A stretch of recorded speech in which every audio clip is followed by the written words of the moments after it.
we are here with one of the big brothers, and we want to hear from the source. And I know you always ask on the show to get people like this on, and it is an honor for me to sit down with this brother right now. So thank you for coming on the show. You're welcome. Likewise. What got you into the motorcycle world, both sides of it? To me, it always kind of went hand in hand, to be honest with you. It starts as a hobby. You know, you get a motorcycle and you want to ride, and then, you know, you get more involved, and then all of a sudden it just kind of takes over your life, you know? And eventually you're going to cross paths with somebody in a club, and, you know, there's hundreds of clubs out there, and they all have their own goal. You know, there's clubs that are pro-women, there's clubs that are pro African American, there's clubs that are pro-American Indian, there's clubs that are pro-military. Everybody finds their home, you know. There's a home for everybody out there. And it just kind of crossed paths, man. Crossed paths for me, and met some guys that wanted to ride all the time, and usually club guys. Yeah. And, you know, I wanted to be on my motorcycle all the time. And my buddies that just rode, you know, I don't want to ride this weekend or whatever. But so eventually I flocked towards the club guys because they always wanted to ride. You know, and I wanted to get off work and put my boots on and go for a ride, man. I didn't want to sit at home and watch TV or play on the computer, you know. So just kind of gravitated towards that. What are some of the misconceptions about being a 1%er to you? Everything. Yeah. You know, the 1%er is it kind of took on a different meaning of what originally became, what it was. You know what I mean? Being an outlaw doesn't mean that you got to live outside the law nowadays. Because honestly, you're gone. You want to live that way, you're gonna be gone. Being a 1%er now, to me, is just not conforming with society, with the mold. They want you to, you know, they want you to wear the mask, and they want you to use fucking wipes and wash your hands with that stupid little soap. And in the meantime, you know, when I was working in LA, I watched the same bums outside the freeway eating out of trash cans. And during COVID, when everybody's all masked up and gloved up, and these guys don't have a worry in the world, and they're still there. They're still surviving, eating out of a trash can, you know. So to go back to your question, is to me, what it's like to be a 1%er now is not conforming with the stupid rules that society is the thing society is doing, which is retarded. You know, individualism is lost. Everybody has to assimilate to associate. You know, everybody has to look the same, everybody has to dress the same, everybody has to wear the same type of shoes. And you know, working in corporate America was like for me. You know, I came into the break room and I'm wearing a Motorhead shirt, jeans, and I'm head of a department in a, you know, really, really high stress corporate environment, and there's all the engineers making fun of me the way I dress, you know. Yeah. They say, hey, you know, I liked that band back in high school. And I said to them, well, what happened? You lost your taste in music? You know, things like that. Yeah. And I was being a 1%er at work. Not wearing my patch or anything, but just being different than the cookie cutter version of the world, you know? So if someone that is not in the club pulls up to the gas station and he wants to say what's up to you, a lot of people ask me this question, like, how would I go up to T-Rod and just say, you know, you got a nice bike? You know, they have this misconception that, you know, you're a 1%er, so you can't go up to them because it could be a problem or whatever. Like, how do you feel about that?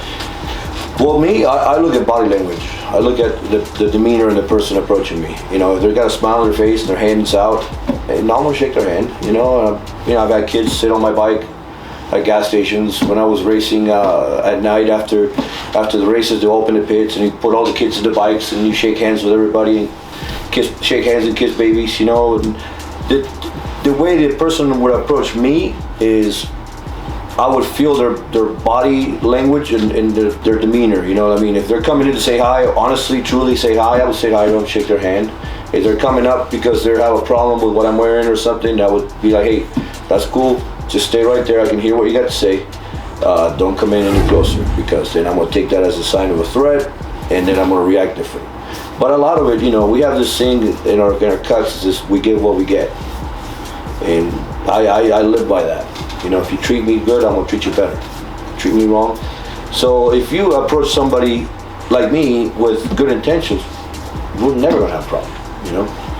How would you feel if someone came up to you and said, I like what you got going on and I would like to be involved with that, like, what is the proper process for someone to be to prove themselves to be involved with you and your brothers? Well, basically, they have to walk the walk and talk the talk, basically. You know, don't tell me like, oh, I like to do this on the weekends, but during the week I can't have you around my family, or I will never bring you to my house, or I will never hang out and break bread with you. You know, if they're honest and they really want to become family to us, they have to show me that they want it from the heart, basically. And it's all a process, you know.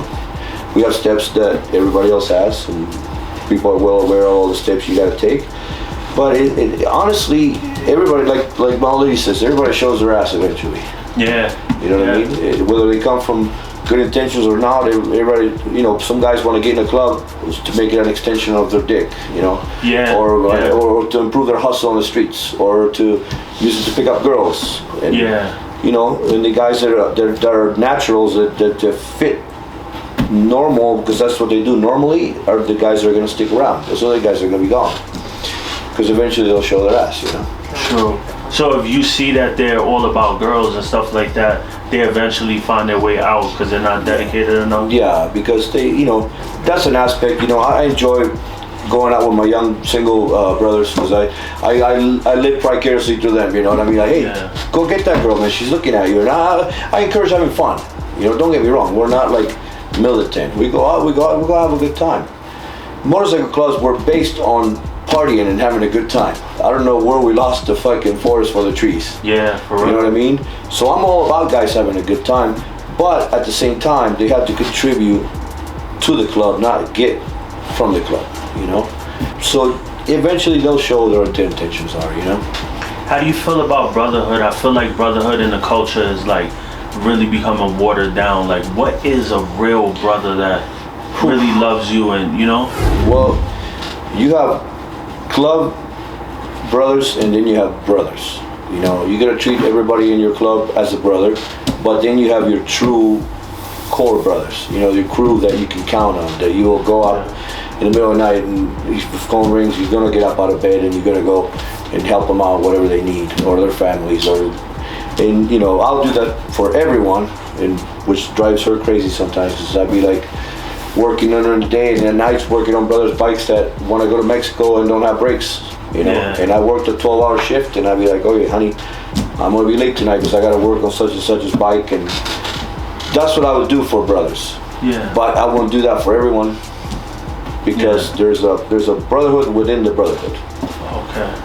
So what is it like to be a Vago in LA, like with the police? And are you constantly watching your back, or is it kind of laid back depending on where you are? Or I'm gonna tell you the truth, man, and you're not gonna believe me, but I've only been pulled over one time as a Vago. People get mad at me because I say that where I live on the East Coast, they don't mess with you unless you're doing something, so they kind of act like that's being pro-cop. But I'm just saying, if I'm not doing nothing wrong, they don't mess with me, you know? You know, you gotta look at it this way, man. They're doing their job. They chose that profession. It's not easy. I mean, who the fuck wants to get out of the house knowing that you might get shot? I know I got a pretty good chance not getting shot because I'm wrenching on bikes. Those dudes gotta put it down every day. So it's a fucked up job. And they gotta deal with a lot of fucked up individuals. Now me, I give them the respect that they give me. You know, there's times when you get a rookie and I'll be like, hey man, check it out. Get the fuck away from me. Let me talk to your supervisor, because you're a punk. Yeah. And usually that doesn't work out real good. But you know, it depends on how they treat you. If they make it personal, I'll make it personal. If not, then hey, you know what? You got me. I was fucking speeding. Give me the ticket. I gotta go. Yeah. You know, so it all depends on the. But I've only been pulled over once as a Vago. Believe it or not. So what is this? I hear that out here on the West Coast, if you're riding like the Dyna style bike, they just have it in for that. What's the story on that? Well, you know, it's you know, the whole TV influence that we have. You know, I started riding Dynas or FXRs because they were rubber mounted, because they were more comfortable. Yeah. And when you put a little fairing like a clamshell, it actually takes the wind off your chest, so you're not fighting that wind all the time. So there's a purpose. Those bikes are purpose built. You know what I mean? You run them high, that way you can go over in a corner and lean it all the way down. and get more, come in faster in a corner. So that's why you run them higher. You got to jump over a curb sometimes. Somebody cuts you off, whatever, you can do that. Yeah. These are bikes that have got better brakes, better handling. They're better for weather conditions. And, guys that, like me, I don't like the big baggers. I feel like I can't get through traffic. So a Dyna is a lot more, maneuverable. Yeah. So it kind of took on a stigma, I guess. Like the police, they see you on a Dyna and they know that you're a club affiliated, but see, we don't hide who we are, man. Like I was telling you earlier, the world needs a villain. Yeah. We make the perfect villains because here we are. Yeah. We don't go in a phone booth and change to our fucking outfit. We come out of our house wearing our patch, get on our bike. So we're easy to made out to be villains, you know. And unfortunately, everybody loves a good guy and a bad guy. So there's a good guy, there's got to be a bad guy. And because you're different, they're making you out to be a bad guy, even though they don't know you. Yeah. So how long have you been involved with like MC life, like being a 1%er? Since 03. 03? Yeah, my dad died when I was on my early 30s, and after he died, I went wild for a minute. And you know what? I couldn't believe my best friend was here and he was gone. He was my mentor, and so it was like a turning point in my life. And I just wanted to hit the road and get on my bike and ride. And I met a group of guys that were doing that. So yeah, since about 2003. So what kind of stuff have you been through being in this 1% culture? A lot of profiling more than anything. Made out to be guilty before they knew who you were or what we were about. You know what I mean? It's guilty before you're innocent, I guess. You're guilty before proving innocent, which is opposite. I fought a murder case that was completely unrelated to the motorcycle culture. But since I was in the motorcycle club, immediately it was made, headlines, front cover of the newspaper, and it was a high profile case. It was a road rage situation where I was attacked by two guys that were, skinheads. Oh. And I think it's probably like a confused identity. I don't know, but it ended up where one of them being dead and the other one cut across, and I ended up looking at life in prison, possible eligibility for the death sentence. Wow. So one minute I'm wrenching on bikes, going home from work. The next minute I'm involved in, what I say it is the worst day of my life. Wow. And it happened, and I'm here, and it was the toughest thing ever. But it was made out to be a high-profile deal because of my involvement in the motorcycle club. Immediately, the DA thought of something else than a road rage self-defense case, which that's what it wound up to be. So, a lot of times I was on another altercation where I was in a bar fight, and also was a high-profile bar fight in Newport Beach, and it was against a Christian club, believe it or not. Wow. Yeah. And we ended up being good friends after that. Actually, we were good friends before that. I went there to just kind of like try to calm everybody down, and I ended up throwing the first punch. So, wow, with a Christian club? Yeah. So they weren't Bible thumping, they were wearing the stuff, but they were acting a certain way? They're actually, they were down for their stuff, you know what I mean? And anybody who's even a Christian, man, I'm a Christian. Yeah, I believe in God. But if you approach me the wrong way, I'm gonna beat you with a Bible if I got one. You know what I mean? So unfortunately, the violence and stuff like that it's not part of our life, but it's immediately around the corner. Yeah. And then when it happens, you get profiled as a public enemy number one. How do you feel about people just coming along with a new club and then they just got on, like a California bottom rocker and stuff like that? That's like out here, I know, like in the East Coast, it's like it's not to the extent out here where it's like you gotta move a certain way. So how do you feel about that? I was sitting down one time with a member of a big Midwest club, and he said, "Man, I don't understand how you guys in California have 60, 70, 80 clubs in the Confederation of Clubs. We got 4, and that's all there's ever going to be." Wow. So yeah, California, it's a lot more mainstream, I guess. It's how I feel about it. I'll tell you how I feel about it. It's a damn shame because there's a lot of good clubs that have been here a long time. They could use newcomers, people that actually want to prospect and want to learn the right way. Yeah. Because believe it or not, there's a reason why all these steps are put in place. Because if you don't understand what protocol is and what the pecking order and things like that, you can get your friends in a train wreck real fast. Yeah. And it's like, for example, we cannot put a policeman uniform and go to the policeman ball because we get arrested for impersonating a cop. Yeah. But cops things they can put on a patch and ride around our world and be accepted. Yeah. What makes you think that if you don't accept us in your world, what makes you think we want to accept you in our world? Yeah. You know? So citizens that want to come around this lifestyle, they have to learn the right way. They have to learn that people have been around, there's reasons why, and there's struggles that they lived, like the California rocker, man. There's people that have done time for that rocker, yeah. or worse. And it's like, to go and put that on immediately, it's you taking away everything these people suffer to do, you know? You know what people ask me a lot? Like, I want to start a new club. How do I go about it the right way? How do I approach the big bros without it feeling like disrespect? Like, what's the proper channels? Like, that's a process, right? Yeah. You gotta know who they are and stuff like that. Right? Well, yeah. There's colors that are involved, you know, and just about every single color has already been used by somebody.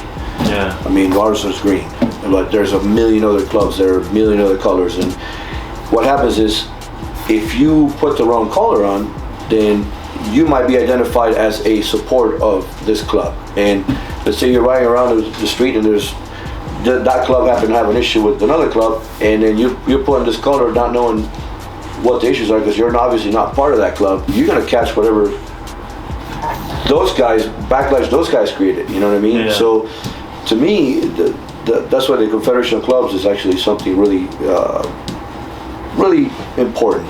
Yeah. And at first I didn't really see the point, but until I started going and realizing what it was about, it's about educating people that are coming in into what's out there. You know, there's guys that say, oh, I'm American Indian, I want to have an American Indian club. Well, there's one already. Yeah. Go meet those guys. They're after the same thing you're after. Yeah. And they can save you all that trouble. So how long has that COC been going on out here? Because the original COC is out here, right? Yeah. Well, I don't want to don't quote me on this, but it's a long time. I think probably somewhere around 20 years or so. Wow, that long? Yeah. Okay. So, I mean, it serves a purpose. It's a peaceful sitting for everybody to come together and talk and resolve a lot of little, issues that could happen. You know, I find it to be something important and actually really good for people. You know. Somebody told me a while ago that there used to be an old board that you could sit in front of that was many of the big clubs, including yours, in California, and if you were not in a club, you could earn a diamond somehow. Is that false? Ooh, the diamond, everybody and their diamonds, man. Yeah, I know, right? Yeah, you know what? The diamond is something that, it symbolizes the 1%, basically. And anybody can impersonate somebody they're not. But whether they want to run it and work for it and get it and earn it, it's different. Yeah. There's guys that put on tattoos that are like, a spider web on their elbow and they've never done time, or a teardrop and they've never done this, Yeah. It's like things that are earned for a certain way, and clubs that have earned those 1% of diamonds, and they're proud of them.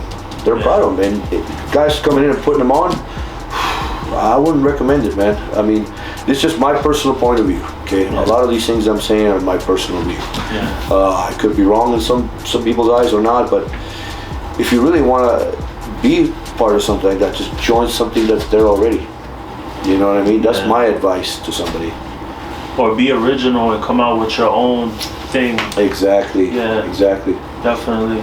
So do you think that there should be just like the clubs that have been around hold the diamonds, and then the other clubs stay under, and if they really want to be a diamond and they work their way up, that's more like, you think that'll be more of an organized way of respect? I don't know, to be honest with you. I try not to be like the patch police, telling people, oh, you can't wear that.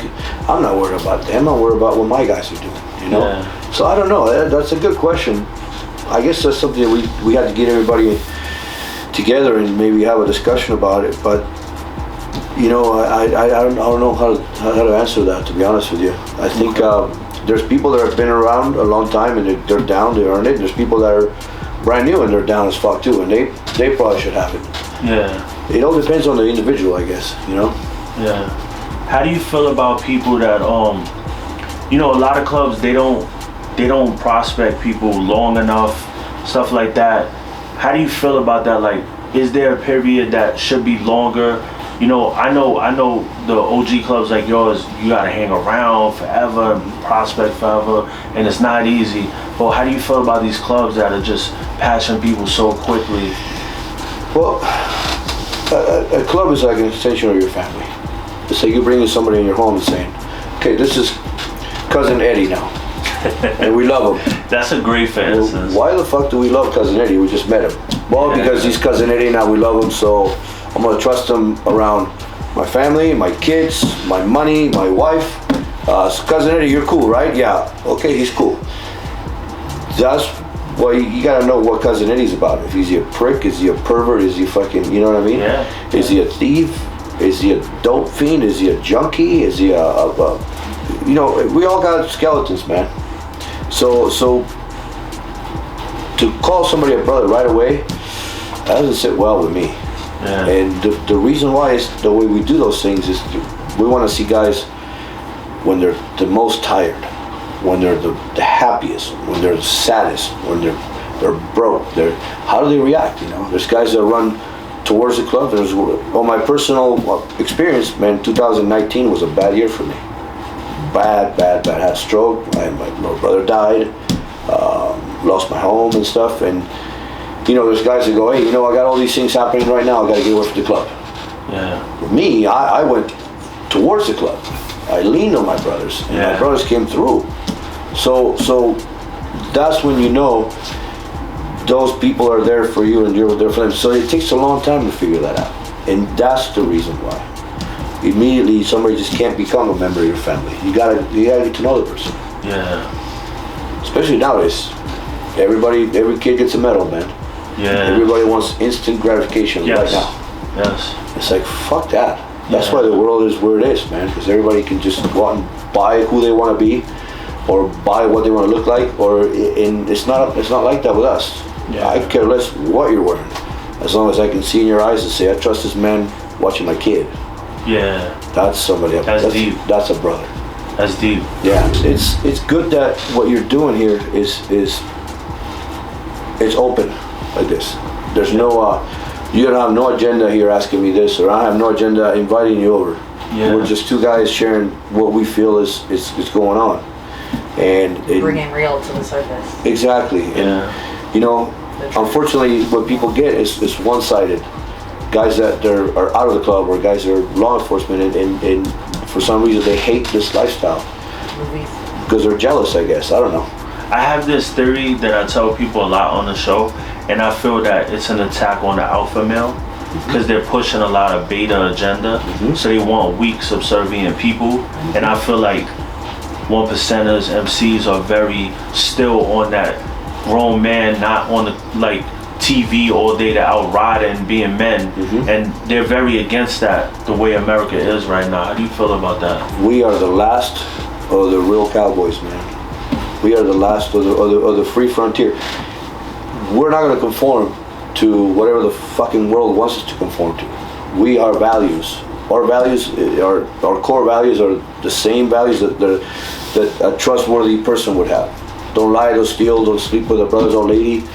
You know what I mean? Yeah. Things like that are what society needs. Yeah. And we're not going to compromise that for nobody.